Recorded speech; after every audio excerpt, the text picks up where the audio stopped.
You're looking at the most famous American whiskey maker of all time, Jack Daniel. And he ceded the center position of the photo to a black man.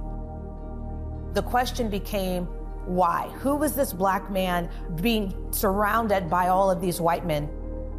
And as it turned out, it was the son of Nearest Green, the first known African-American master distiller.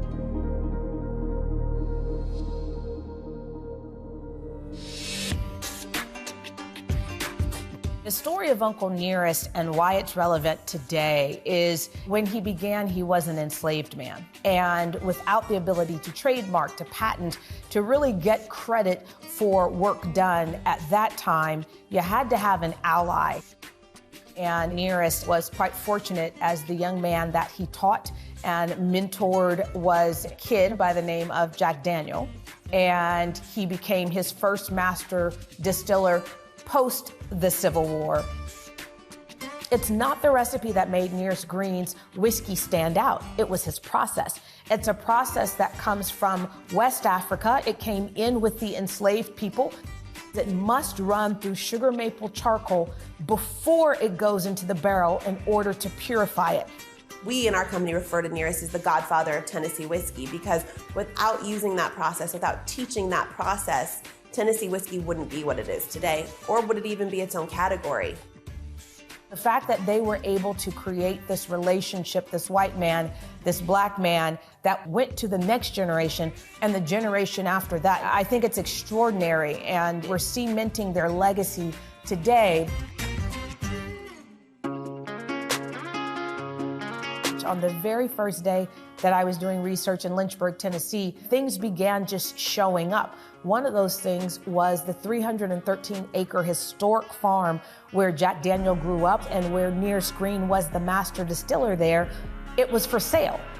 And so they went out to that farm and saw what was there and saw the opportunity and bought that farm. And basically from that moment on, Fawn lived in Tennessee and brought on a team of researchers, archaeologists, archivists, and started her journey on uncovering the story of Nearest Green and his contribution. The reason why we're still talking about Jack Daniel, Johnny Walker, Jim Beam, is because we're looking at their bottles. And so Nearest Green deserved to be on that Mount Rushmore of whiskey. The question was, could we create a whiskey that was so good it could go toe-to-toe with all of the other men on that Mount Rushmore of whiskey? Nearest Green Distillery is absolutely gorgeous. Number one, we turned an old Tennessee walking horse farm in the heart of Shelbyville, Tennessee, right below Nashville. Every single weekend, we have between 5,000, 8,000 visitors because of this incredible experience that we have created that is unlike any other distillery in the world. The reason why we're the most awarded bourbon and American whiskey of 2019, 2020, 2021, 2022, we're gonna have it as well for 2023. And the only reason for that is Nearest's great-great-granddaughter, 4-time Master Blender of the Year, Victoria Edie Butler. Her presence brings everyone joy, but her palate is phenomenal. And there's no doubt that whiskey was in her blood. The moment she began blending for Uncle Nearest, it was like she completely came alive and aligned with her purpose of what she was always meant to do. Coming into an industry that had historically been white male, of course there are challenges. There's no doubt about it. My philosophy in life has been the same for a really long time.